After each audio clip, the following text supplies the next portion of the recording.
Bom dia, bem-vindos, Introdução à Economia, aula 5. Quarta-feira, logo após o Carnaval. Não sabia se ia ter gente já aqui, mas estamos com pelo menos 15 pessoas e, de qualquer jeito, vai ter a gravação. Então, vamos continuar hoje da onde a gente parou. Sobrou um restinho de comércio internacional, mas daí nós vamos entrar no que é talvez a aula mais importante, eu acho, que da disciplina inteira, que é sobre um instrumental sobre oferta e demanda, onde a gente vai aprender a fazer os gráficos de oferta e demanda, entender o que quer dizer aquilo tudo. Então, deixa eu botar os slides aqui.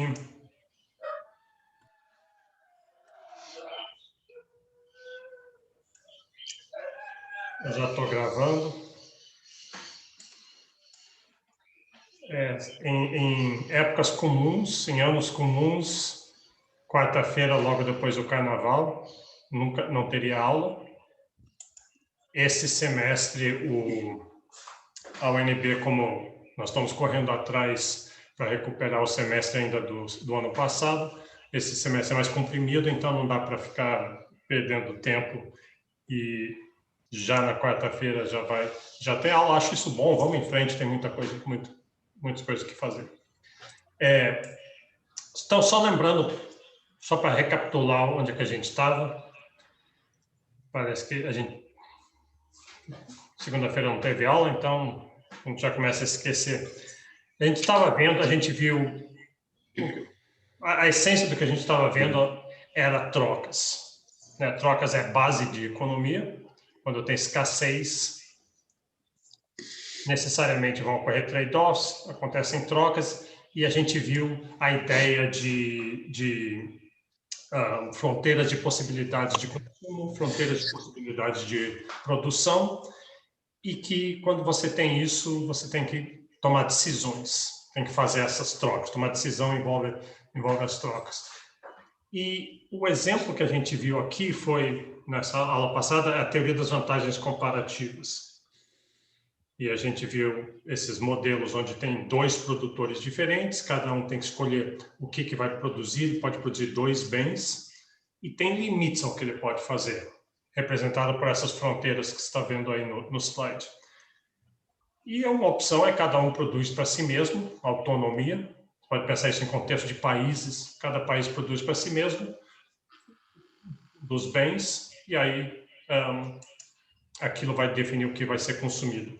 Ou cada país pode se especializar naquilo que ele tem vantagem comparativa, e a gente definiu isso como aqueles produtos que ele pode produzir com menor custo de oportunidade, né? É intuitivamente eficiente isso. Se você consegue produzir algo com poucos recursos, é melhor que aquilo seja produzido por essa pessoa que usa menos recursos para produzir. E depois troca entre si. E a gente viu que aconteceu quando você faz isso, isso permite isso aqui que eu chamei de mágica aqui, que os dois, cada um se especializando naquilo que ele produz melhor e trocando entre si, eles conseguem consumir além da fronteira de possibilidades de produção. Conseguem os dois lados produzir mais do que se só eles produzissem para si mesmos. Né? Então, isso aqui é muito poderoso. Isso aqui é a base de toda essa jeito de entender trocas e comércio internacional. E aí, no final da aula passada, como que a gente viu, disse assim, mas não é só, comércio internacional tem muito mais teorias, tem muito mais por trás. Eu comecei a dar seguindo o livro e a apostila, falando um pouquinho dessas outras teorias. Mas o mais importante mesmo aqui é a teoria das vantagens comparativas. E a gente falou sobre os limites da teoria de vantagens comparativas, quando que ela não se aplica. E nós paramos aqui. Então, o que falta aqui, eu quero ver se eu faço isso rapidamente, isso aqui não é tão importante no grande tema, a gente vai entrar no grande tema mais importante agora, mas a apostila tem isso, e às vezes isso aqui cai na prova.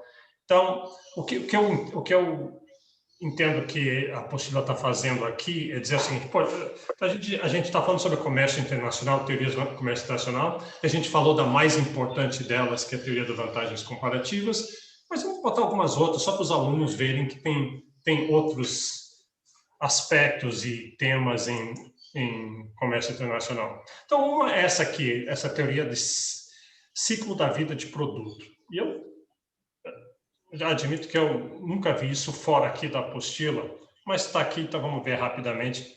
A ideia aqui é pegar um pouquinho da dinâmica de como é que surgem novos produtos. Quem é que produz um produto quando ele surge? Então, tem uma nova tecnologia. Aonde que surge isso? Daí, quem produz, quem exporta para quem, todo mundo quer consumir aquele novo produto. E qual é o ciclo de vida? Então, esse cara aqui fez essa teoria aqui. Assim. Então, supõe que tem um novo produto aqui. Então, em algum momento, o exemplo original dele era videocassete. Não tinha videocassete. Acho que vocês nem sabem o que é um videocassete. Mas pensa aqui uma nova teoria. Teoria não, tecnologia. Alguém inventa um novo produto, tem um produto avançado, né? E, então, tem o país aqui inovador, e aqui tem os outros países, os países menos capacidade tecnológica. Então, vamos olhar primeiro aqui tem a linha azul, que é a produção e a demanda. É a linha laranjada. Então, quem é que produz esse produto no começo? Quem produz é o país inovador. Foi ele que descobriu, só ele sabe produzir, ele que tem as fábricas, é algo novo, e ele produz pouco. Você vê que está relativamente baixo a linha aqui. Então, esse é o período de inovação, né? A introdução no mercado. Eu não sei se alguém... Cuidado para desligar os seus microfones, hein? Que está vazando barulho. Eu não consigo pensar agora, devia ter algum produto que esteja nessa fase agora, que é alguma coisa bem tecnológica. Assim, impressora 3D. Impressora 3D, criar uma grande revolução, você consegue imprimir praticamente qualquer coisa que você queira, inclusive, eventualmente, comida, você vai poder imprimir comida. Então, impressora 3D, essa é uma tecnologia nova, a gente ainda está na fase de introdução, muito pouca gente tem isso, e poucos países produzem. Tá? Não sei, Estados Unidos, imagino, talvez alguns outros países já produzem isso aqui. Então, mas aí, e a procura é baixa. Tem pouca gente querendo comprar essas coisas aqui, porque é muito novo, mas as pessoas nem sabem. E os países emergentes não produzem. Eles não produzem, não estão produzindo. Existe alguma importação desses produtos aqui, mas não tem produção. Aí vai se popularizando, esse é o período de maturação, e a produção aumenta lá nos países que inventaram esse negócio, e até que chega um pico. Os outros países emergentes estão importando aquilo, mas eventualmente os outros países vão começar a produzir aquilo. Então, eventualmente, o Brasil vai ter uma fábrica de impressora 3D. Alguns países, como o Vietnã, como países, especialmente países onde a mão de obra é mais barata. Né? Países inovadores, a mão de obra é mais cara, tem legislação ambiental mais cara também. Então, essas coisas passam a ser produzidas no resto do mundo. Que nem hoje, aonde que se produz, por exemplo, televisões e eletrônicos e mesmo telefones celulares, não é nos Estados Unidos onde eles foram desenhados, originalmente é nesses outros países. Então, a produção aumenta nos países emergentes, começa a cair a produção nos países inovadores, nos países mais ricos, porque eles estão, isso que chama offshore, né? Mandando para outros litorais a produção daquilo, e esses países ricos passam a importar esses produtos. Né? Puxa, mas importar, que ruim, eles inventaram um produto, agora estão importando. Não é ótimo para eles. Importar não é ruim, importar é ótimo, porque você está conseguindo essas coisas mais baratas do que se fossem produzidas no seu país. E aqui, então, essa importação vem de onde? Vem dos países mais emergentes, que estão exportando essas coisas, e eles, uma vez que eles produzem e exportam, eles também consomem o que produzem, então a importação deles, cara, esse seria o ciclo de vida desses produtos, né? O produto começa sendo produzido onde foi inventado e eventualmente passa a ser produzido nos países onde a mão de obra é mais barata, onde tem mais terra, tem os insumos, onde a produção em si, os custos são mais baratos. Se isso é verdade ou não, se você pode imaginar alguns produtos que seguiram esse tipo de coisa, pensa assim, televisões, antigamente, eletrônicos em geral, eram produzidos na Europa e nos Estados Unidos. Hoje não são produzidos na China, em Taiwan, na Ásia, até na América do Sul.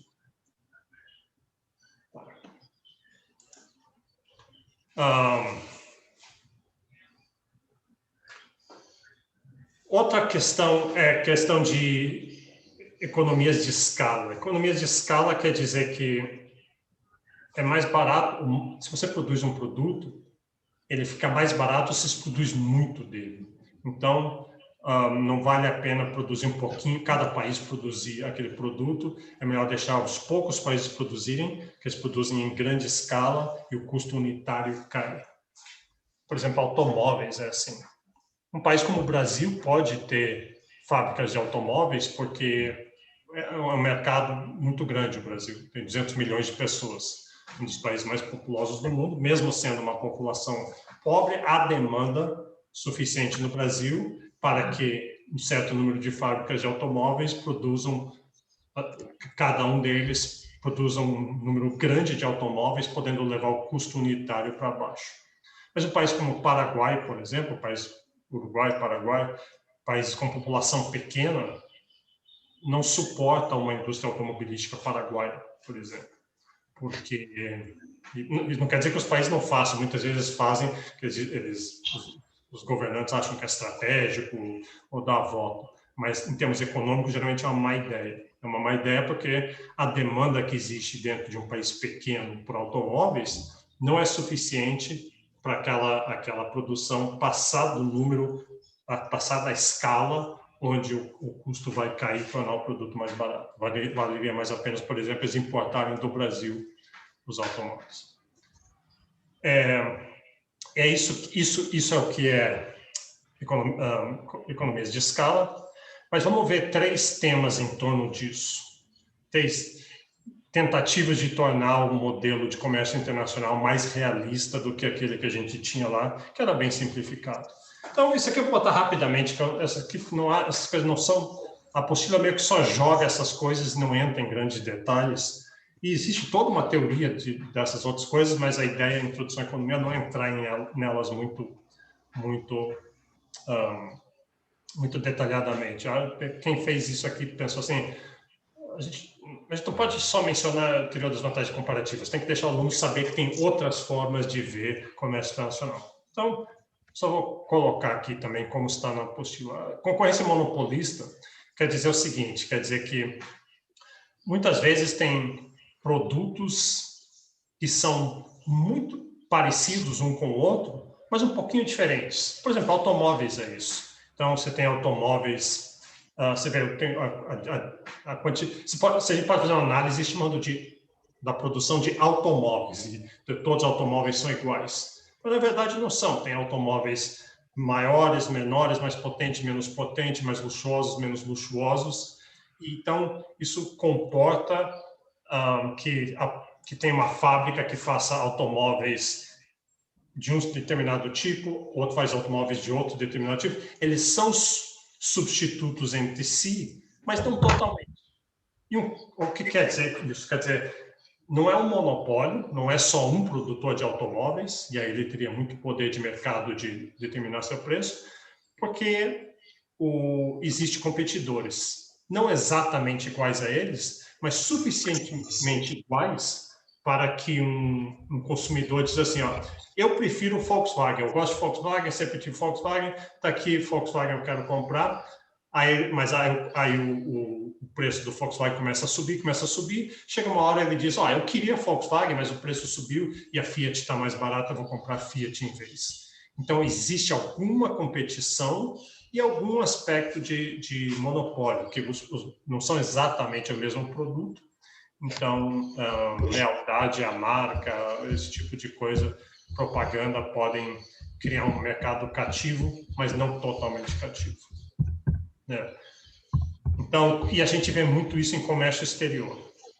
Comércio exterior, pela teoria das vantagens comparativas, você imaginar que, então, assim, só o Brasil produz café, só os Estados Unidos produz automóveis, só a França produz queijo, só a África do Sul produz carne de porco, sei lá, e aí eles trocam entre si. Na verdade, não é assim.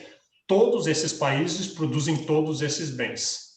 Então, existem carros feitos no Brasil, carros feitos na França, carros feitos na Alemanha, carros feitos na Itália, e às vezes você tem carros sendo produzidos na Itália sendo exportados para os Estados Unidos e carros sendo produzidos nos Estados Unidos sendo exportados para a Itália. Por quê? Por que só cada um não fica com seus carros? Não, porque tem essa concorrência monopolística. Tem gente nos Estados Unidos que prefere um carro italiano, prefere um Fiat, por exemplo. E tem gente na Itália que quer um carro americano, tem gente que quer brasileiros que querem comprar sapatos brasileiros, tem brasileiros que querem comprar sapatos italianos, tem italianos que querem comprar sapatos brasileiros, porque não são exatamente iguais, tem essa concorrência monopolística. Então, o mercado o mercado mundial de comércio internacional tem essas complexidades aí. E outra coisa que existe, acho que eu mencionei isso na outra aula, é que, na verdade, hoje em dia, não faz mais sentido pegar um produto e dizer, esse produto aqui é brasileiro. Então, pega o seu telefone e diz, esse aqui foi produzido nos Estados Unidos. Mas se você olhar, não é assim. Na verdade, ele foi produzido em vários lugares. Assim, se você tem um automóvel, se você tem um Volkswagen, você diz, meu produto é um carro de tecnologia alemã, mas foi feito no Brasil. Mas aí você vai olhar, não, mas os pneus são feitos no México. O carburador, não sei se tem carburador ainda hoje em dia, é feito em outro lugar. Cada peça é feita num lugar. E a mesma empresa, a Volkswagen do México. Internet, mas é vegano ou não consome laticínios, vem comigo porque essa versão fica sensacional. Começa colocando tofu no liquidificador com todos os ingredientes e bate bem até virar esse creme bem lisinho. E esse vai ser o nosso queijo. Passa para uma assadeira, coloca... Ok. Não sei o que foi isso.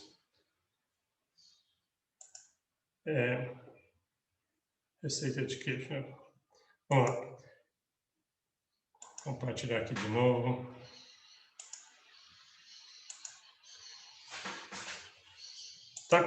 Eu acho que tem um exemplo disso aqui. Aqui. É a Boeing que produz aviões. Esses aviões grandes tem a Boeing e tem a outra companhia, esqueci qual que produzem, mas você vê aqui. Olha onde é que é produzido cada uma das coisas. Essa coisa aqui é feita em Washington, esse pedaço aqui na Austrália, o topo da Ásia é feito na Coreia. Cada coisa especializada e vem de lugar. Então, no final, essa que é a beleza do comércio internacional.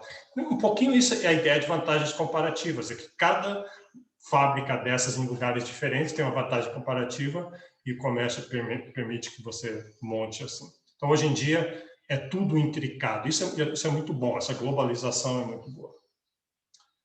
E, finalmente, economia de aglomeração é que, muitas vezes, quando um país produz um produto, vale a pena ele produzir outros, que são produtos que são muito relacionados com ele. Então, você tem esses clusters que chama de produção. É um lugar onde você tem várias fábricas diferentes, de lugares diferentes, várias unidades de propriedade diferentes, mas um produz um produto que é usado pelo outro, que é um produto que é usado pelo outro, e os trabalhadores de eles têm conhecimentos que daí eles podem sair e trabalhar nos outros lugares ou sair e abrir sua própria unidade produtiva. Então, tem muito isso. Você vê isso, por exemplo, aqui os exemplos que eu botei aqui, na 309 Sul é uma quadra de elétricas. Você vai lá, só tem elétricas. Tem o Beirute e um monte de elétricas. Então, se você quiser comprar fios ou lâmpadas ou luzes ou qualquer coisa assim, aí você se pergunta, mas peraí, por que muita gente pensa assim, não faz sentido, se eu vou abrir uma elétrica, por que eu vou para 309 Sul? Lá tem muita competição, eu quero ir para uma outra, eu quero ir lá na rua dos restaurantes, abrir uma elétrica lá, porque lá eu não vou ter competição.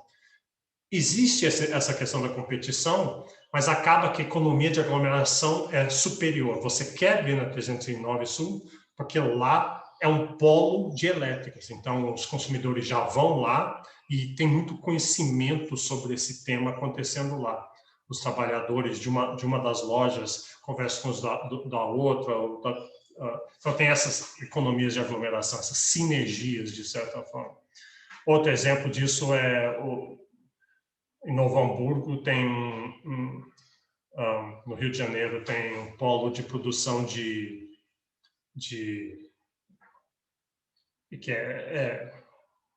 é roupa, mas é sutiã, calcinha e camiseta e outras coisas. Então, você vê que a aglomeração, as unidades produtivas tendem a aglomerar. Então, isso acontece em países, a nível de países também.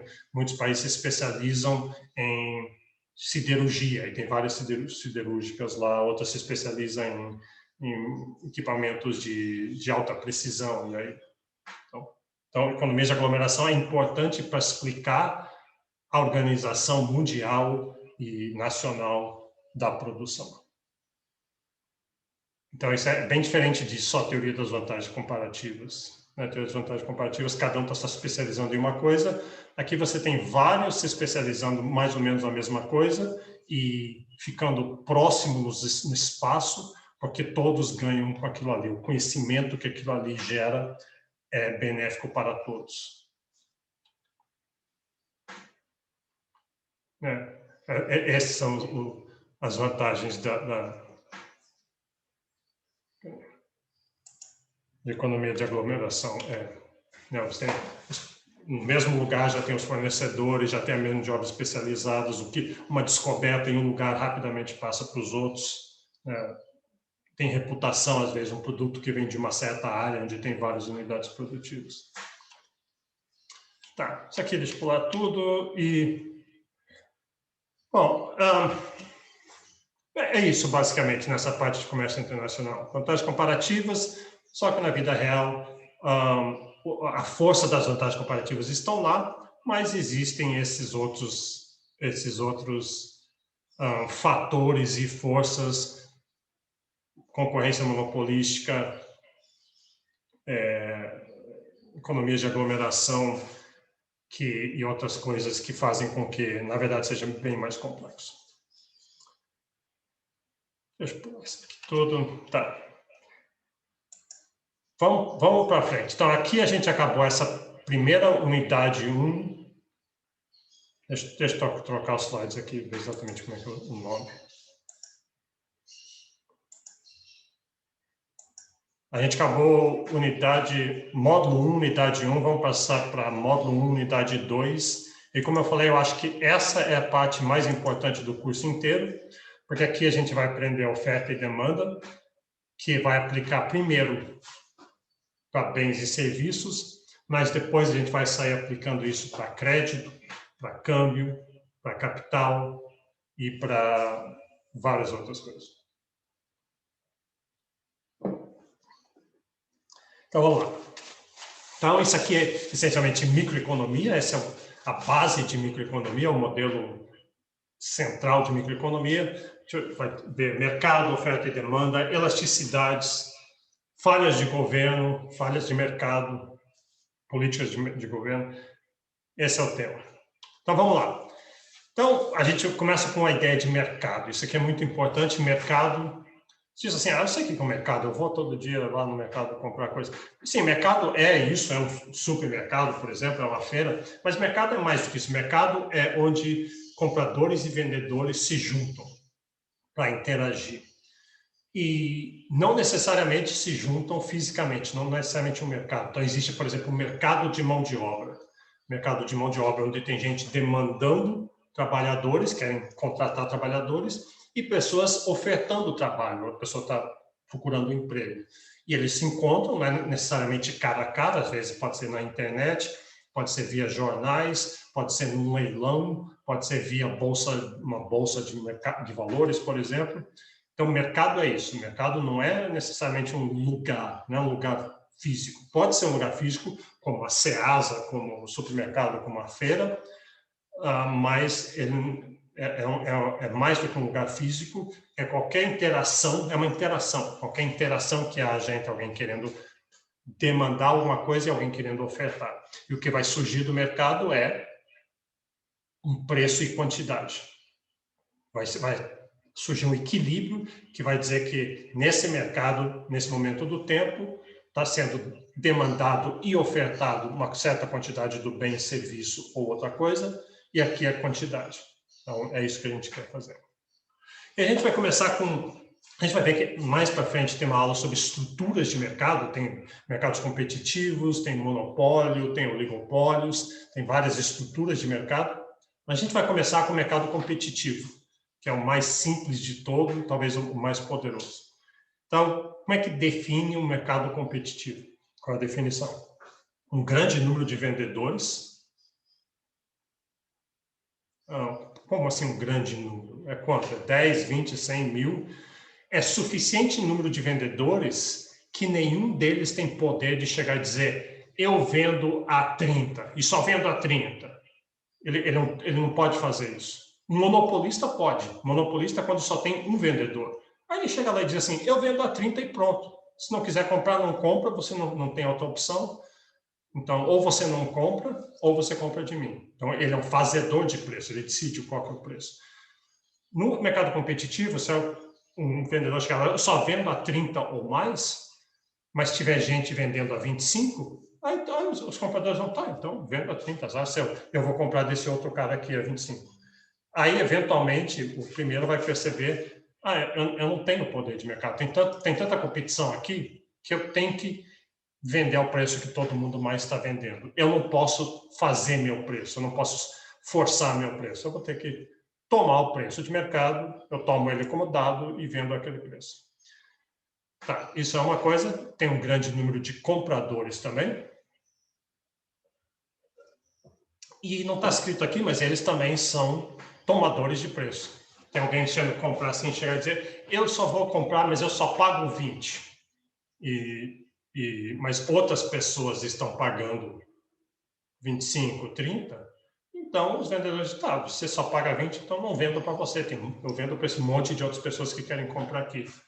Aí, eventualmente, você vai perceber e dizer, eu vou ter que pagar o que os outros estão pagando. Eu não posso forçar meu preço. Se ele fosse o único comprador, que é o que a gente chama de um monopsônio, é meio raro, mas tem algumas situações quando só tem um comprador, uma grande fábrica, por exemplo, só ela compra um insumo, ela pode forçar o preço para baixo. Mas no mercado competitivo, não. Então, tem muitos compradores, muitos vendedores, eles tomam o preço como dado, eles olham o mercado, perguntam lá quanto que é o preço que está indo e aceitam aquele preço.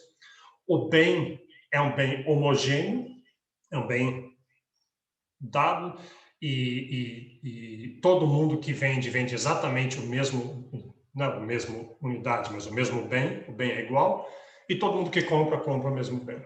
Eu digo assim porque o cara está vendendo queijo. Não, mas tem uns queijos que são melhores, um é mais branquinho, o outro é mais azedo. Não, aqui não, é queijo. É um queijo e todos os queijos são iguais. Para um comprador, tanto faz comprar de A, B ou C, e para um vendedor, tanto faz vender para um outro. Então, isso torna tudo muito homogêneo, esse modelo. E tem livre entrada e saída. Qualquer um pode abrir uma nova loja, ser um novo ofertante, ou qualquer loja pode resolver sair do mercado, e qualquer consumidor pode ir lá e tentar comprar, ou alguém que está comprando pode desistir e não comprar mais. Então, tem livre entrada e livre saída. Então, esse é o mercado competitivo. Vamos pegar o lado da oferta primeiro, depois vamos pegar o lado da demanda, vamos ver a curva de oferta, vamos ver a curva de demanda, e vamos depois juntar os dois. Jaspion! É o equilíbrio de mercado. Quando a oferta encontra a demanda, aquilo vai dar um equilíbrio, e esse equilíbrio é muito poderoso como um instrumento de análise. Gabriel Miranda, pode falar. Professor, pode explicar de novo por que eles não conseguem forçar o preço para baixo? Peraí, por que o quê? Vendedores? É porque, logicamente, os vendedores não conseguem forçar o preço para cima, porque os consumidores podem comprar no mais barato. Mas por que eles não podem forçar para baixo? o preço. Ele não pode, um vendedor, se ele quiser, ele pode vender. Todos os outros vendedores estão vendendo a 30. E aí pode chegar um vendedor e dizer o seguinte: eu vou vender a 25. Mas ele não tem interesse em fazer isso, porque ele consegue vender a 30 no mercado, nesse mercado competitivo. Tem comprador suficiente querendo pagar 30. Então, ele não tem interesse nenhum em vender a 25. E mais, isso é um pouquinho mais avançado, mas no mercado competitivo, todo mundo vai estar produzindo ao custo. Todo mundo, eles não têm margem para baixar o preço. O preço é igual ao custo. Todo mundo produz e o lucro é muito pequeno. Essencialmente, o lucro é o que a gente chama do lucro zero, mas não é exatamente um lucro zero. É um lucro que você está recuperando todos os custos de oportunidade. Então, o vendedor pode abaixar o preço, ele chega, olha o preço do mercado, ele está tomando o preço do mercado, mas ele pode optar por vender abaixo disso, mas se ele fizer isso, ele vai ter prejuízo. Então, ele não tem interesse em fazer isso. A não ser, talvez seja isso que você estava pensando, suponha que alguém descobriu um novo método de produzir esse bem muito mais barato. Aí sim, ele produz um novo método, o custo dele é muito mais baixo que os outros, aí ele vende mais barato e está tendo um lucro, e aí todo mundo compra dele, mas aí não seria um mercado competitivo mais. Aí já passa a ser, tem um desequilíbrio no mercado, ele tem vantagens, e mais, eventualmente, os outros iriam copiar ele, e no mercado competitivo, então essa vantagem dele ia ser temporária. Os outros vendedores, puxa, o outro cara está vendendo mais barato e ele produz mais barato, vamos ver como é que ele faz isso, vamos fazer igual. E eventualmente eles vão conseguir fazer. Claro que pode ter patentes ou pode ter segredos. A gente vai falar sobre isso quando a gente vê os próximos estudos de mercados. Mas no mercado competitivo, por definição, ninguém tem uma vantagem sobre o outro, ninguém tem um segredo, ninguém tem uma tecnologia diferente. Todos têm a mesma tecnologia, todos têm o mesmo custo e por isso ninguém vai querer vender mais barato. Mas é uma boa pergunta que você fez, porque quando não é um mercado competitivo, aí sim, aí pode haver alguém que tem custos menores e ele vai baixar o preço e ele captura todo o mercado, até onde ele tiver capacidade de produção. E aí a gente tem que ver se vai ser no interesse dele realmente baixar o preço ou vender ao mesmo preço que os outros e ganhar um lucro maior do que os outros. Aí vai depender de outros fatores que a gente vai ver mais para frente. Então tá, vamos ver primeiro o lado da oferta. O lado da oferta a gente quer saber quanto que um produtor vai querer vender, produzir e vender. Então, a premissa aqui é a seguinte, que ele olha os preços, lembra, ele está tomando o preço, então ele olha o preço de mercado, ele tem uma expectativa de antes de começar a produzir, ele tem uma expectativa de qual vai ser o preço, e se o preço for muito baixo, por exemplo, aqui, produtor de arroz. O produtor de arroz, na verdade, ele tem um espaço entre a decisão de começar a produzir até ele tiver arroz para vender, vai passar vários meses, né, que tem que plantar, esperar crescer, colher e vender. Mas um exemplo é esse. Então, se ele diz assim, eu acho que o preço do arroz vai estar R$2.000 por tonelada, aí ele faz os cálculos dele, olha, o preço está muito baixo, eu não vou plantar tanto arroz assim, não. Vou plantar só tantos hectares que vai dar 6.000 toneladas. O resto eu vou plantar de outra coisa, ou vou usar a terra para outra coisa. Se a expectativa dele for que o preço vai estar alto, R$6.000 por tonelada, ele diz, puxa, eu acho que o preço do arroz vai estar muito bom, então eu quero produzir mais. Cadê minha setinha? Eu quero produzir mais, 14. Você vê aqui, quanto maior o preço, mais ele vai querer produzir. Né? E a mesma coisa para o produtor 2, aqui tem o produtor 1, produtor 2. E você vê que eles tomam decisões diferentes. Por quê? Porque eles têm terras diferentes, têm capacidades diferentes, a fertilidade é diferente, tem mão de obra diferente. acesso a capital, acesso à tecnologia. Então, por isso, quantidade de terra diferente, tudo. Por isso, eles escolhem diferente. Mas repara que é crescente. Quanto maior o preço, mais ele vai produzir. Quanto maior o preço, mais vai produzir. Então, vamos ver isso graficamente. Eu peguei esses mesmos números dessa tabela e plotei graficamente. Então, no gráfico aqui, eu tenho quantidade no eixo horizontal. Esses diagramas de oferta e demanda é sempre assim, quantidade no horizontal e preço no vertical. E como que isso aqui saiu da tabela? Repara, 2, 6, 6, 14. Vamos voltar lá na tabela. Quando o preço é 2, ele produz 6. Quando o preço é 6, ele produz 14. E os outros números também encaixam. Ó. Quando o preço é 2, ele produz 6. Quando o preço é 6, produz 14. E aqui a gente está desenhando como uma linha retinha. Não precisa. Na vida, a gente até chama, é meio contraditório, a gente chama isso de uma curva de oferta, mas depois a gente desenha uma linha. Né? Uma linha é reta, uma curva é curva. Mas a ideia é essa, uma curva de oferta. Na vida real, isso pode ter alguma curvatura, ou pode não ser completamente reto, mas o importante é que é positivamente inclinado. Quanto maior o preço, mais ele quer produzir. E aqui o outro, seguindo os números da tabela 2 lá, quanto maior o preço, mais ele quer produzir. A inclinação não é exatamente igual. Opa. Eu botei as equações aqui. A gente não vai fazer essa análise em termos de equações, mas a equação está aqui. De qualquer jeito, a inclinação aqui... Na verdade, a inclinação está igual aqui. É meio. Mas essas são as ofertas unitárias. As ofertas de cada indivíduo. E agora, suponha, produtor de arroz, não são só 2.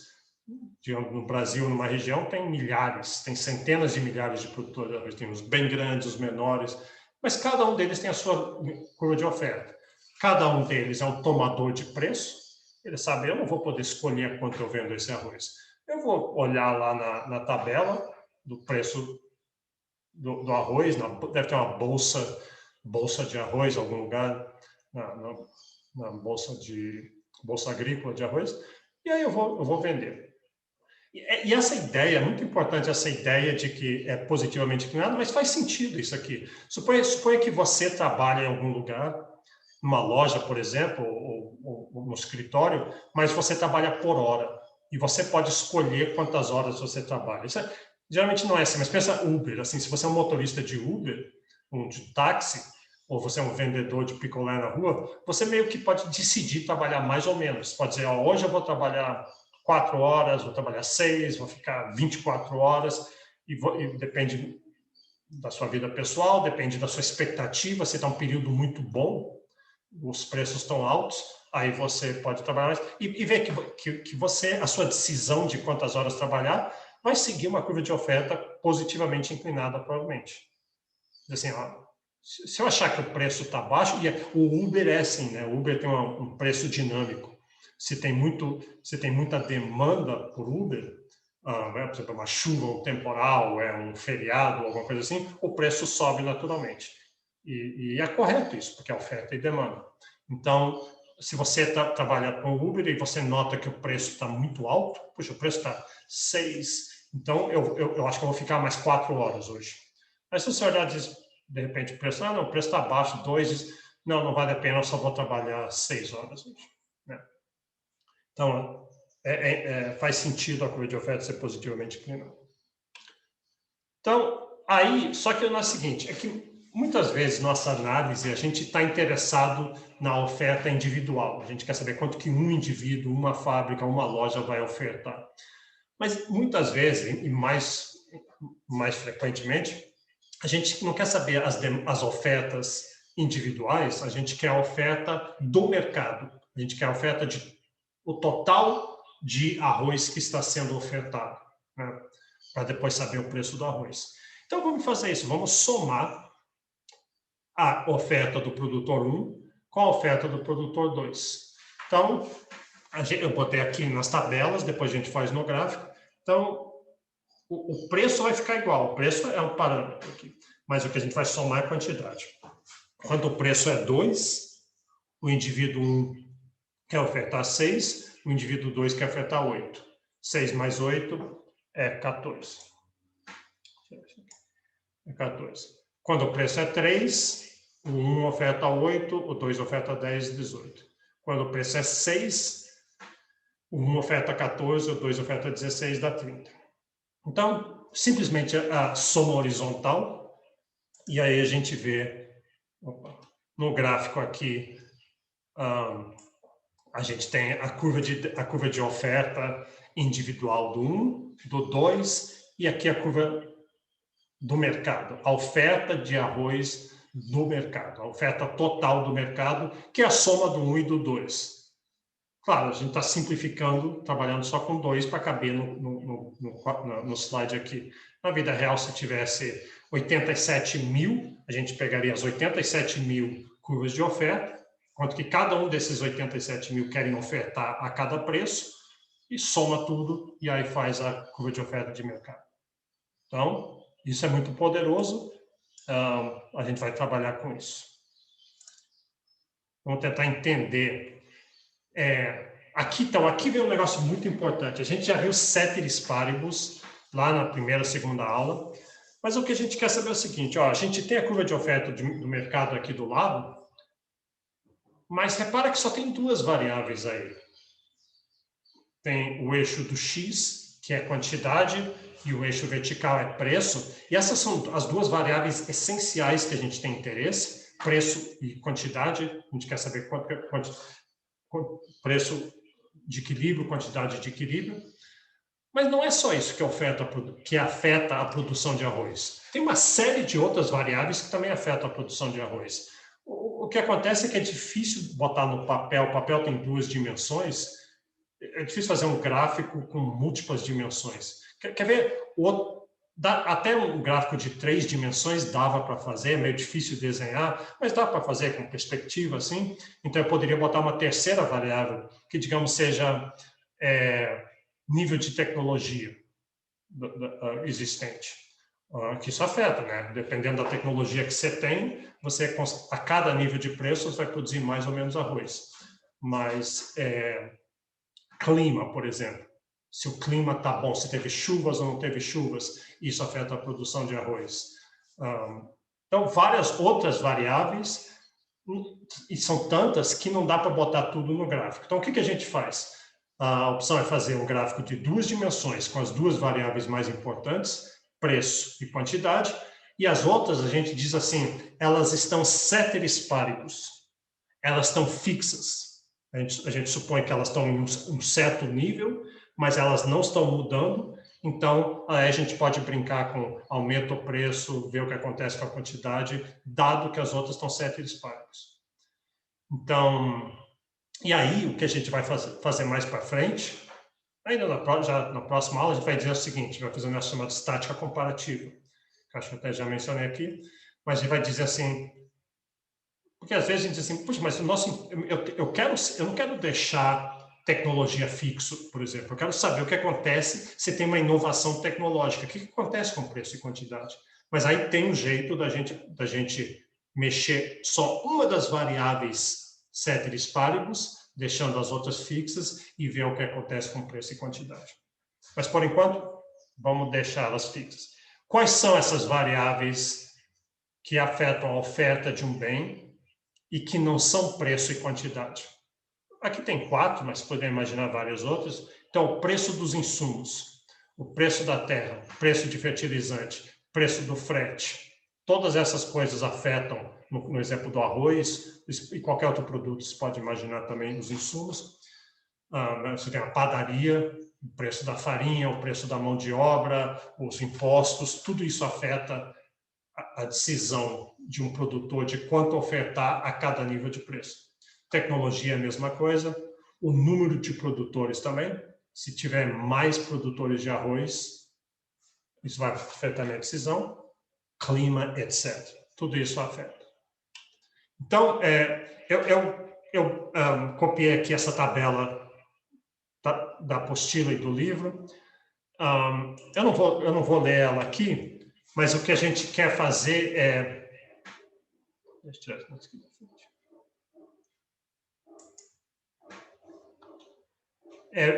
A ideia aqui é ver, a gente quer se perguntar, a gente vai querer fazer, o que acontece quando muda o preço? O que acontece quando muda a quantidade? E o que acontece quando muda alguma dessas outras variáveis? Tá? A tabela diz o que acontece aqui, mas vamos ver graficamente, que é muito mais fácil visualizar graficamente do que pensando em palavras assim. Então, eu quero distinguir aqui, diferenciar entre deslocamentos ao longo da curva, repara que está em negrito aqui, deslocamentos ao longo da curva, e diferenciar isso de deslocamentos da curva. Tá? Então, vamos ver primeiro os deslocamentos ao longo da curva.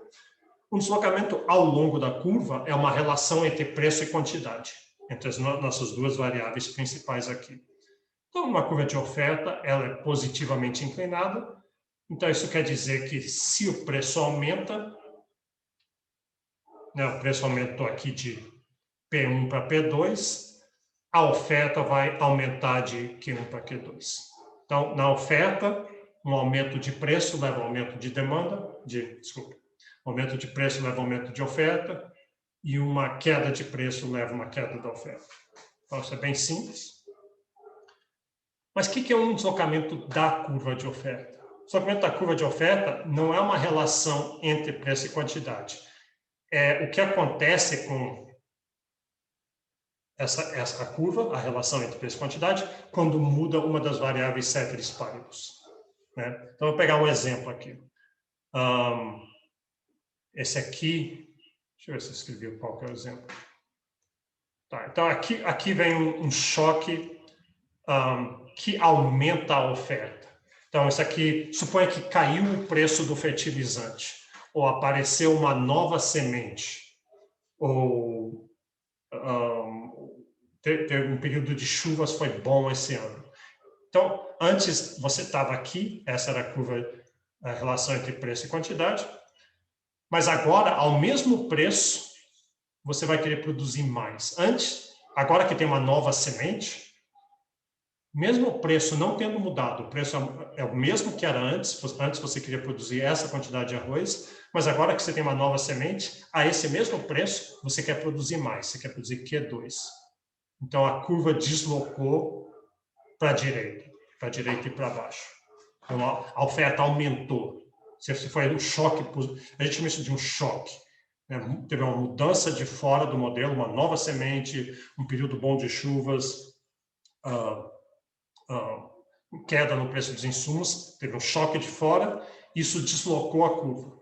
Se foi um choque positivo, a curva se desloca para a direita, aumentando a oferta a cada nível de preços. Se foi um choque negativo, um período de seca, um período de peste, um período de aumento do frete, aumento da mão de obra, aumento dos insumos, aí, ao mesmo preço que antes você queria produzir Q1, a esse mesmo preço, agora você quer produzir menos. Porque o lucro diminuiu, o fertilizante ficou caro, ou você perdeu parte da produção. Então, o deslocamento foi para a esquerda e para cima. Diminuiu a oferta a cada nível de preço. Então, esse é o deslocamento da curva de oferta.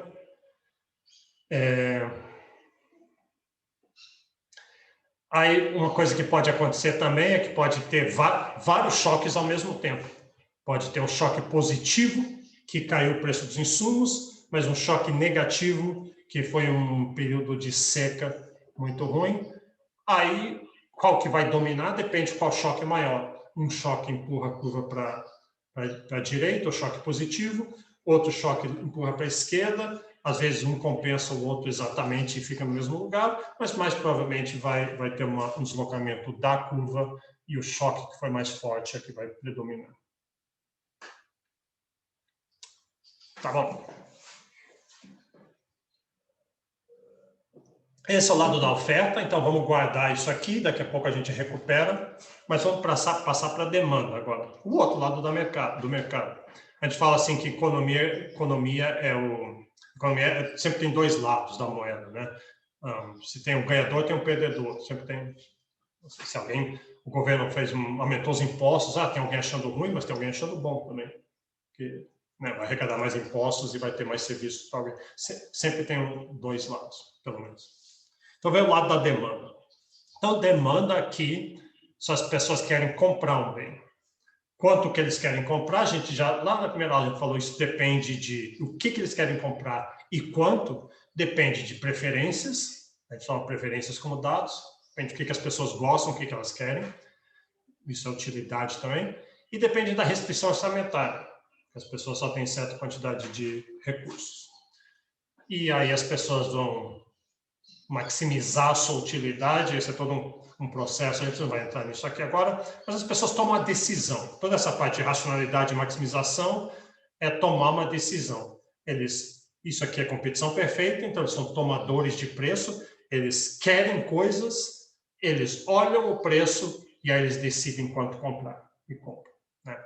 Esse é um processo que a gente está modelando, aí isso vai interagir com a oferta para dizer qual que é o preço final. Então, aqui... está errado aqui. Deixa eu já mudar isso, porque todo ano... Olha o que está errado aqui. Produtor. O produtor não está demandando, o produtor está produzindo. Aqui é consumidor. E aqui também.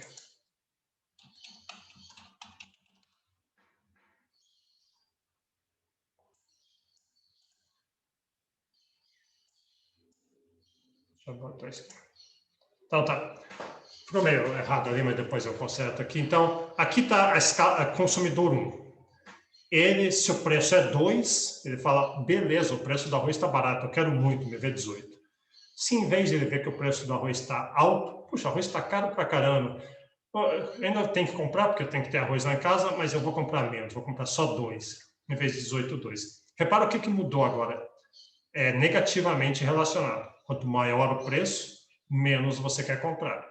Isso é intuitivo, né? Você é assim, sua avó é assim, eu sou assim, todo mundo, quanto maior o preço, menos você quer comprar. Isso é tão intuitivo que a gente até chama isso de a lei da demanda. A lei da demanda. Não é uma lei, obviamente, porque a gente vai até aprender nas próximas aulas uma exceção a ela, e leis não têm exceção. Assim, a lei da gravidade é uma lei, não tem exceção a ela. Ela vale aqui, vale em Marte, vale no fim do universo e vale para todas as partículas e todos os aglomerados de partículas. Isso que é uma lei. Mas a gente chama de uma lei, a lei da demanda, porque se aplica quase que sempre. É uma regularidade empírica muito forte. Está aqui o consumidor 2. Ele também quer comprar o arroz, mas ele quer comprar diferentes quantidades. Quando o preço é 2, ele quer comprar 20. E o 1 só quer comprar 18. Por que são diferentes?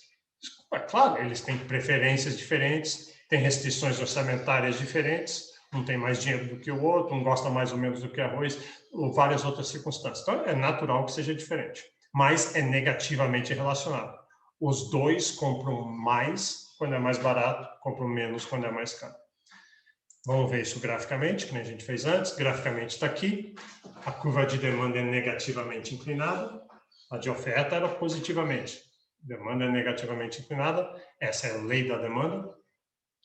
E as equações estão aqui, para quem... Tem gente que pensa melhor em forma de tabela, tem gente que pensa melhor em forma de gráfico, tem gente que pensa melhor em forma de equação. Então, tem os três aqui. Mas vamos usar o gráfico, porque é o que a gente vai usar ao longo da disciplina. Aqui eu tenho a demanda do consumidor 1, a demanda do consumidor 2, mas, e além deles, tem mais 209 milhões de consumidores, suponho que isso é o Brasil, e praticamente todo mundo consome arroz. Então, eu vou pegar a curva de demanda dos 209 milhões, ou dos 7 bilhões de pessoas no mundo, e vou somar elas horizontalmente para chegar na demanda do mercado, demanda total. E aí depende do como que eu estou definindo. Às vezes eu quero saber de um certo grupo, às vezes eu quero saber do Brasil como um todo, às vezes eu quero saber a demanda mundial, depende do que eu quero saber.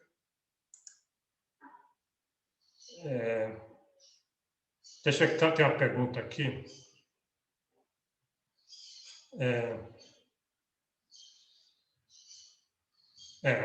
Está falando sobre economias de aglomeração.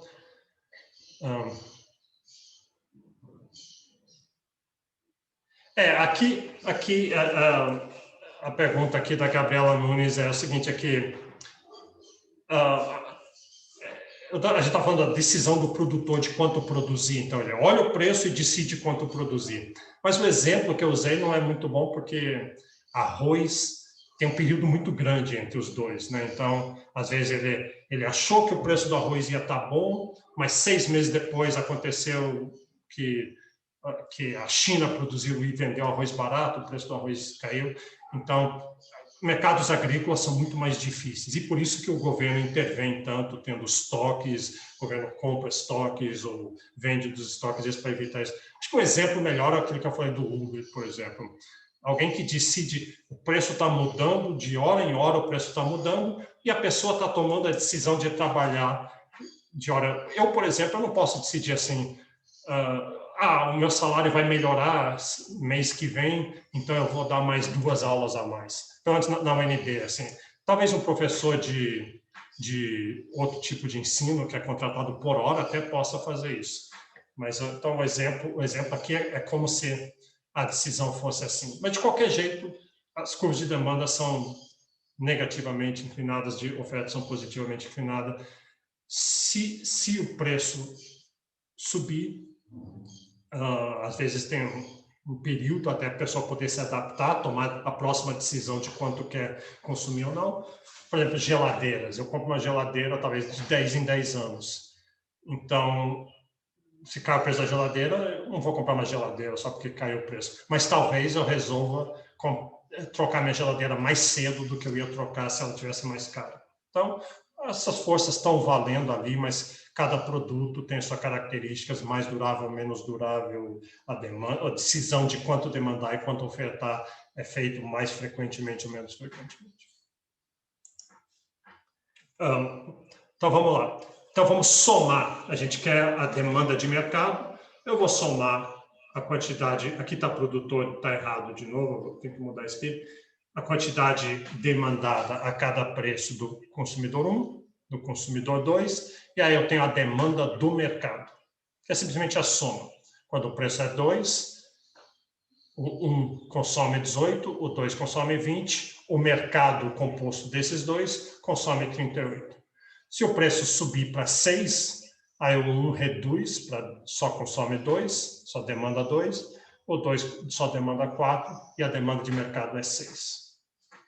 Vamos ver graficamente? Está aí graficamente, está somando horizontalmente a cada nível de preço, quanto que o 1 demanda, quanto que o 2 demanda e quanto que o mercado demanda, onde o mercado é a soma de todos os demandantes. No exemplo são 2, na vida real são bem mais. Mas a lógica é a mesma.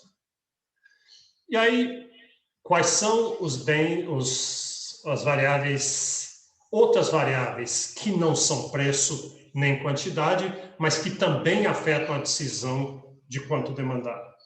A mais importante, renda, né? Se eu aumento sua renda, isso vai afetar todas as suas decisões de consumo. Alguns bens, então, digamos ali que eu dou um choque muito grande na sua renda, um choque positivo. Agora você está ganhando 5 vezes o que você ganhava. Então, isso vai afetar a sua demanda por bens. Alguns bens você vai demandar mais deles, mas alguns bens você vai demandar menos. A gente vai ver, são bens inferiores. Por exemplo, se você antes consumia muito miojo, estou com pouco dinheiro para ter que viver de miojo durante o mês inteiro, mas quando eu dou um choque e multiplico sua renda por 5, você vai consumir menos miojo. E você vai consumir mais, sei lá, filé mignon. Então, renda é um deles. O preço dos outros bens afetam também. Se, de repente, o nosso exemplo é arroz, né? Se o preço do feijão sobe muito, então talvez você vai querer comprar menos arroz. Porque você comia arroz com feijão, vou comer menos feijão, porque está muito caro. Então, vou comer macarrão em vez. Então, vou querer menos arroz. Ou pode ser que é um bem substituto, né? O preço... substitui arroz no macarrão. Se o preço do macarrão cai, você vai querer comprar menos arroz porque vai comprar mais macarrão. Outra coisa que pode afetar a decisão de demanda é as preferências do consumidor. Preferências podem mudar ao longo do tempo.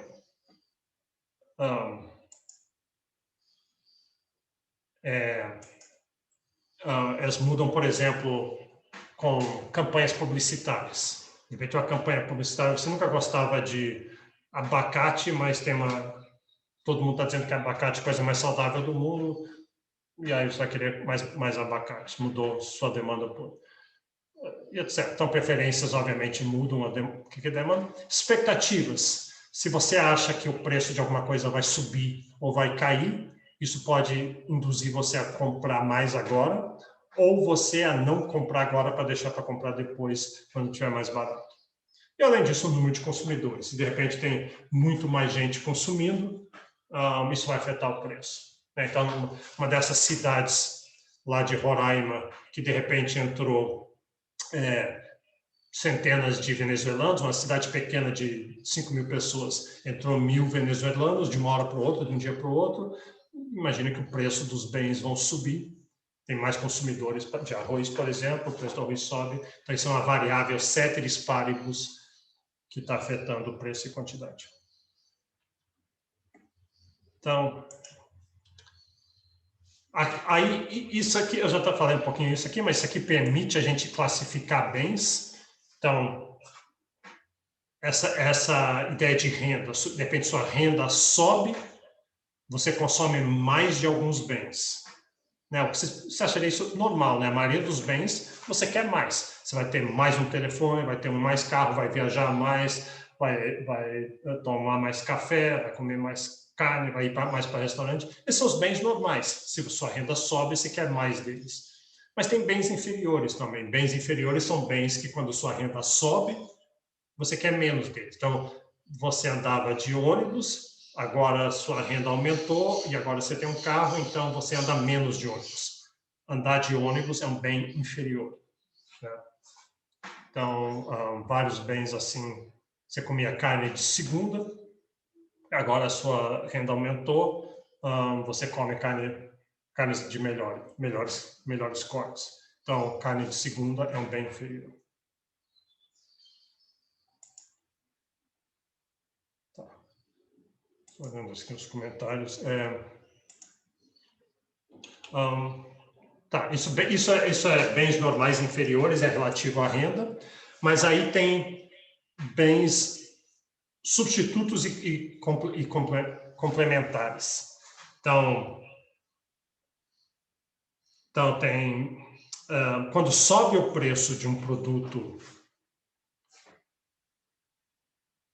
de um outro produto, desse que a gente está mantendo no ceteris paribus, sobe o preço desse outro produto, se ele fizer, dependendo como que ele afetar o nosso produto, que a gente está tratando na curva de demanda, esse produto vai ser complementar ou substituto. Vamos ver um exemplo aqui. Então, a gente está vendo, a nossa curva de demanda é de manteiga. Aí sobe o preço da margarina, a margarina ficou mais cara e a gente consome mais manteiga. Você estava meio indeciso entre manteiga e margarina, mas subiu o preço da margarina, você come mais manteiga. Isso quer dizer que a manteiga é um substituto da margarina. Se o preço desse substituto sobe, você consome mais da manteiga. E vice-versa, ao contrário, se cair. Se o preço, aqui manteiga e pão, são complementares, você come manteiga com pão. Então, sobe o preço do pão, então você decide comprar menos manteiga. Eu já não vou precisar tanta manteiga, porque agora eu não vou comer pão mais de manhã, vou comer outra coisa, então não vou precisar, e essa outra coisa eu não como com manteiga, então não preciso de tanta manteiga. Então, bens substitutos e complementares, a gente vê através dessas variáveis ceteris paribus. Preferências do consumidor. Aqui a gente está vendo, cada slide desse está vendo uma dessas variáveis ceteris paribus que afeta a demanda. Hábitos. Você tem hábitos, então muitas vezes você... eu sempre comprei essa marca de pasta de dente, eu nem olho o preço. Sempre usei essa pasta de dente, eu gosto do gosto dessa pasta de dente, vou continuar comprando. Então, hábitos afetam. Moda, né? Alguém contrata, sei lá, um Neymar ali para dizer que ele gosta de alguma bebida energética porque ele joga bem, porque ele toma isso, e um monte de gente é convencido por aquilo e compra também. Então, está mudando as preferências. Moda, imitação, propaganda. Esse exemplo cobre todos esses. Expectativas, eu já mencionei também essa ideia. Se você acha que vem você vê nos Estados Unidos, onde tem muito tufão e furacão e terremoto, essas coisas, quando está chegando um furacão lá na Flórida, acaba a água. Não tem mais água e papel higiênico. Sempre tem nos jornais, mostra assim, as prateleiras de papel higiênico vazio, as prateleiras de água vazio, porque está chegando um furacão. Sua expectativa de que vai faltar água potável, faz as pessoas comprarem hoje. Então, tem esse tipo de coisa. Ou então, aquele seu cunhado que acha que sabe tudo sobre o mercado nacional, fala, olha, você tem que comprar ações da Vale da Rio Doce que vão subir incrivelmente, não sei o quê. Então, aí um monte de gente vai e compra porque tem expectativas de que vai ganhar dinheiro. E número de consumidores, o exemplo da imigração que eu já falei, etc. Tá. Aí tem a tabela explicando o efeito disso, o efeito de deslocamento ao longo da curva de demanda e deslocamento da curva de demanda. Em vez de olhar na tabela, vamos olhar a tabela eu copiei direto da apostila do livro. Vamos olhar no gráfico, que é melhor. Então, o que é um deslocamento deslocamento ao longo da curva de demanda? É uma relação entre preço e quantidade. Preço subiu, quantidade caiu. Preço caiu, quantidade subiu. E as outras variáveis, renda, preço dos insumos, expectativas, essas outras variáveis estão fixas, elas estão ceteris paribus. Mas, então, aqui na relação negativa, mas, e o que acontece se uma dessas variáveis mudar? Por exemplo, se renda mudar, se eu aumentar sua renda, ela, bom, aqui diminuição da renda primeiro, é um choque que vai deslocar a curva. Ao mesmo preço, antes você estava consumindo Q1, aí você perdeu o emprego, ou teve um corte no seu salário, então choque negativo, ao mesmo preço de um bem, arroz nesse caso aqui, você vai comprar menos arroz. Como sua renda caiu, você está comprando menos arroz, não porque o preço mudou, o preço está fixo, mas porque caiu sua renda. Então, no primeiro, dependendo, ao longo da curva, a gente mantém a renda fixa e vê como é que uma mudança de preço afeta a quantidade. Deslocamento da curva, a gente mantém o preço fixo e vê como é que uma variação na renda afeta a quantidade.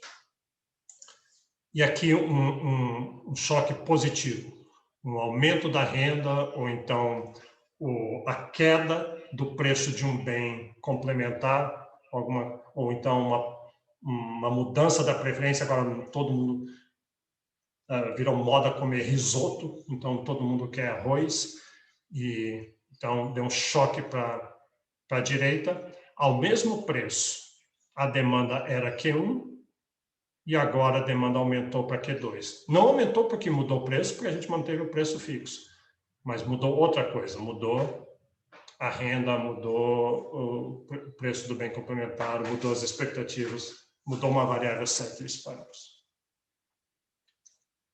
Então, na verdade, aqui diz que minha internet está instável. Bom, eu já vou acabar daqui a pouco, mas falta um passo importante, daí a gente deixa essa aula no lugar bom de começar na próxima aula.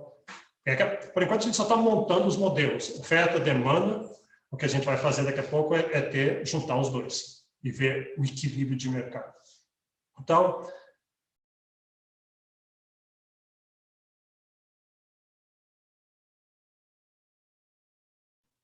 professor, o senhor está mutado. Obrigado. Desculpe, caiu, mas é até bom porque a gente sabia que isso ia acontecer e aqui a gente já fez um treino, então, porque isso vai acontecer outras vezes, é inevitável, né? Na internet.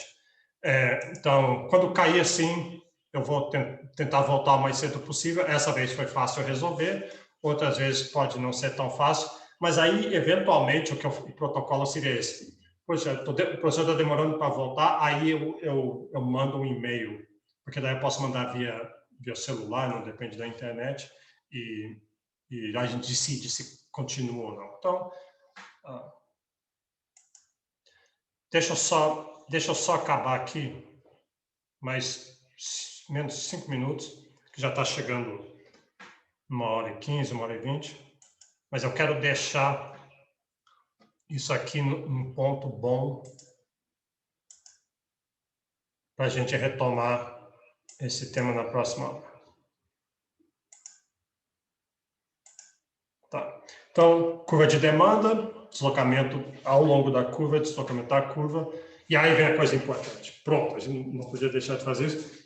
Vamos juntar oferta e demanda, o equilíbrio do mercado, o equilíbrio de mercado. Então, aqui eu estou simplesmente repetindo as tabelas.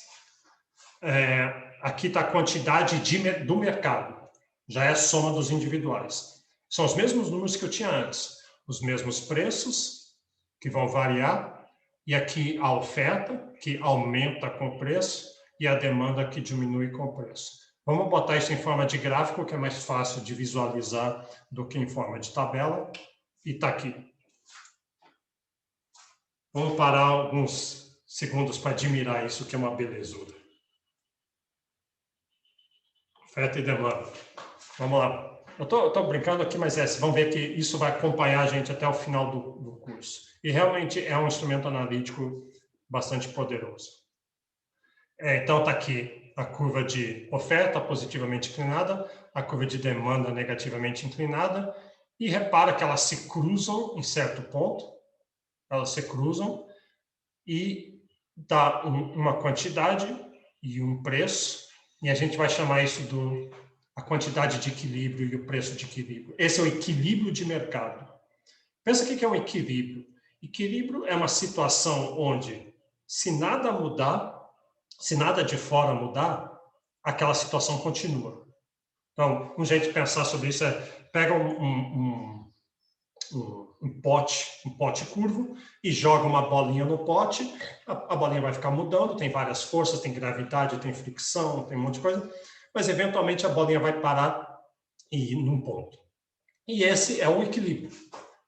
É o ponto que vai continuar, aquele ponto, até que alguma coisa mude. Se eu chegar e der um tapa na borda do pote, a bolinha vai pular e vai talvez ir para outro equilíbrio, talvez para o mesmo equilíbrio. Se eu der um tapa forte que chega, ela pode até pular fora do pote e achar outro equilíbrio. Então, o equilíbrio é poderoso porque ele é o que a gente prevê que vai acontecer. Dado essas situações expressas em tudo que a gente falou quando a gente montou essa tabela, número de produtores, números de a renda, as preferências, as expectativas, preço dos bens complementares, dado todas essas outras coisas, essa aqui é o equilíbrio de mercado. Professor. Só para mostrar o poder disso aqui, deixa eu só uma dúvida. Esse ponto de equilíbrio é onde eu vou sempre ter a maior movimentação de finança? Deixa eu ver.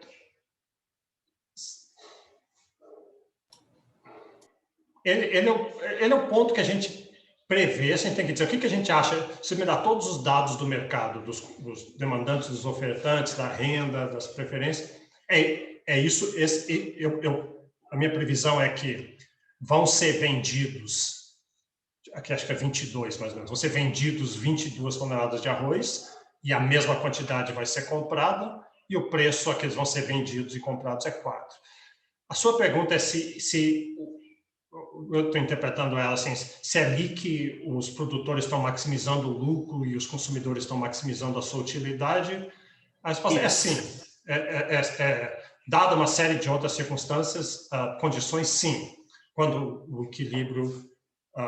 porque se não fosse, daí as pessoas iam querer mudar as suas escolhas, e se elas mudassem as escolhas, iam mudar as curvas de lugar, né? Mas isso já é um pouquinho mais avançado. A gente, por enquanto, vamos só pensar assim, dado a oferta e dado a demanda, eu posso fazer uma previsão clara de qual vai ser o equilíbrio de mercado. E aí, Como é que chega lá? E você diz assim, mas peraí, mas quem me garante que vai chegar nesse equilíbrio? Quem me garante que isso é um equilíbrio? Porque o governo tem que chegar e dizer, ó, todo mundo produz A4, e vocês vão vender 22 e os outros vão comprar 22. Não, isso aqui não tem governo nem nada.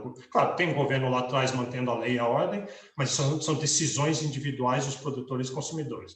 Então, a pergunta é, como que eles se coordenam para chegar? Quem garante? E se tiver um cara meio burro lá no meio, outro que não está entendendo direito, eu quero mostrar que não tem nada disso, que existem forças de mercado, essencialmente aquela mão invisível do Adam Smith que a gente falou, que levam a esse equilíbrio sem que ninguém precise fazer nada, sem que o governo precise fazer isso, sem que a autoridade local, sem que a polícia, sem que outras pessoas. Então, como é que funcionam essas forças de mercado que a gente fala? Então, suponha que o preço inicialmente está aqui, está alto, está bem acima do que a gente sabe que vai ser o preço de equilíbrio. Então, está 5,50 mais ou menos. O preço do arroz está alto. Com o arroz tão caro assim, tem pouca gente demandando. Alguns ainda vão comprar, porque realmente estão precisando, ou eles têm muito dinheiro e eles vão dizer, vão comprar. Mas repara que a quantidade é pouca, mais ou menos 10 toneladas estão sendo vendidas. Já os produtores, eles estão ultra felizes com esse preço alto. Então, eles produziram muito arroz. Eles produziram, ou estão pensando em produzir, sei lá, entre 25 e 30, 27 toneladas. A demanda está uns 10, a oferta está uns 27, então tem um excesso de oferta. Tem mais gente produzindo do que querendo comprar. Então, como é que você vê isso? Você vê isso quando você entra numa loja e os estoques estão cheios, as prateleiras estão cheias e pouca gente está comprando. O pátio da montadora de automóveis está lotado de automóveis, eles não estão vendendo, a concessionárias não tem nem onde estacionar tanto automóvel, mas ninguém está comprando. Então, isso é ruim. Aí, o que acontece? Será que o governo precisa intervir?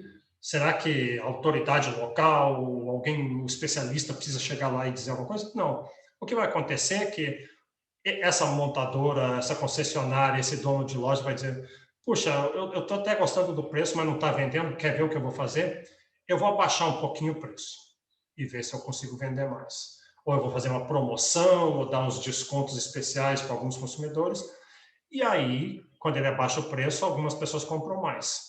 Mas aí os outros competidores dele vão dizer, também vou fazer essa promoção, ele está conseguindo vender. E essas forças de mercado vão fazendo assim, sem que precise ser lei, sem que precise ter algo de cima para baixo, é de baixo para cima. Isso vem naturalmente. E, eventualmente, você vai chegar nesse ponto que o preço vai baixando naturalmente. E assim, quando chega nesse ponto, aí não tem mais desconto, não tem mais promoção, aí cada vendedor está conseguindo vender tudo que ele produz. O outro lado da moeda é o excesso de demanda. O preço está muito baixo, o preço está excessivamente baixo, e aí com esse preço baixo, muita gente quer comprar. Os consumidores estão felizes, tem 32 mil toneladas sendo demandadas, mas o produtor, pouco arroz foi produzido. Sabe quando o agricultor fala assim, esse ano não vou produzir arroz, eu só vou diminuir meus hectares de arroz porque o preço está muito ruim. Então, aqui, como é que você vê? Isso é prateleira vazia, pátio vazio. Tem muita gente querendo comprar aquele preço, mas não tem. O produto não existe à venda, faltou, está em falta, vai chegar, essas coisas. Aí, o que pode acontecer é que um desses consumidores chega lá numa loja e diz, eu queria comprar um carro. O vendedor diz, não tem, está em falta. Não tem. Aí o vendedor diz, puxa, mas eu até estaria disposto a pagar uns R$2.000 a mais para isso. Aí o vendedor, peraí, eu acho que eu consigo achar um aí. Ele vai e acha. E aí, esse tipo de dinâmica, alguns consumidores dispostos a pagar mais, pagar um ágio, pagar um prêmio, pagar um debaixo da mesa, seja lá o que for, começa a empurrar o preço para cima, e aí, à medida que o preço sobe, mais a oferta aumenta, e aí essas forças empurram até chegar no equilíbrio de mercado. Uma vez que chega no equilíbrio de mercado, aí para. Aí ninguém oferece de pagar mais, porque já tem alguém produzindo e querendo vender aquele preço. E oferta igual a demanda e o mercado se ajusta, a gente fala assim. Claro que sempre tem pequenos choques, mas o preço e a quantidade ficam em torno ali de preço 4, quantidade 22. Tá. Então, eu vou parar aqui, isso é oferta e demanda, o mercado é isso aqui que a gente está vendo, envolve todas essas variáveis, preço e quantidade, mais aquela lista de variáveis ceteris paribus, e o mercado tem essa dinâmica de achar um equilíbrio. E esse equilíbrio, como a pergunta foi feita, é um ponto desejável. Deixa eu dizer isso assim, isso é um resultado muito importante que a gente vai ver lá para frente, mas quando é competição perfeita, esse resultado que o mercado chega sozinho pela mão invisível é o melhor para todo mundo, é o melhor que pode ser feito, é o ótimo social que a gente fala. Quando não é competição perfeita, quando é monopólio, oligopólio, outras coisas que a gente vai para frente, o resultado que o mercado chega pode não ser o melhor do ponto de vista social. E aí a gente diz que seria bom ter alguma intervenção do governo. No mercado competitivo, não precisa de intervenção do governo. O próprio mercado, a própria mão invisível, aloca os recursos da melhor maneira possível, com o menor custo de oportunidade possível. Isso são temas para mais para frente. Na próxima aula a gente continua com estática comparativa. A gente vai brincar um pouquinho com esse gráfico. Então, professor, chega, pode fazer a pergunta. Tirar algumas dúvidas aqui. Ontem estava conversando com um colega meu, estávamos conversando sobre economia e tudo mais. Aí ele mencionou lá que parece que um dos focos de grandes empreendedores, empresários, que tem muito capital, já que, como nós sabemos assim, que, tipo, o dinheiro em si ele não tem valor, né? Ele varia, oscila de acordo com a economia do seu país, né? Às vezes ele está mais valorizado, às vezes ele está menos valorizado, enfim. Então, quem tem muito dinheiro assim à disposição, o foco é produzir. É produzir. A pessoa acaba nem pensando muito assim se tem muita demanda. Mas já que o dinheiro parado em si não é muito bom, porque exige a desvalorização e a valorização da moeda, então o cara ele foca na produção mesmo. Isso é verdade, não é? É que nisso que você falou tem muitas coisas que a gente vai aprender em unidades diferentes. Você falou que a moeda não tem valor em si, é a variação. A moeda, de fato, ela deprecia, ela perde valor, mas aí você tem que ver, tem dois jeitos que ela faz isso. Ela deprecia quando tem, dentro do próprio país, quando tem inflação, quer dizer, a mesma quantidade de moeda compra menos arroz, compra menos dos bens, isso é inflação, a gente vai estudar a inflação lá. E o outro, ela deprecia relativo às outras moedas, isso é uma desvalorização cambial. E a gente vai estudar isso na parte de economia internacional lá para frente. Então, tem essas duas coisas. Agora, essa ideia de que, a sua pergunta é assim, então, a pessoa tem mais recursos e ela vai optar por produzir ou não produzir. A economia é bastante complexa. Então, a pessoa... A gente presume que essa decisão de optar por produzir ou não produzir, a pessoa está lá maximizando o seu lucro. As pessoas são racionais e querem maximizar seu lucro, maximizar sua utilidade, então elas vão tomar essas decisões de produzir ou não produzir, dependendo das expectativas, dos preços, etc.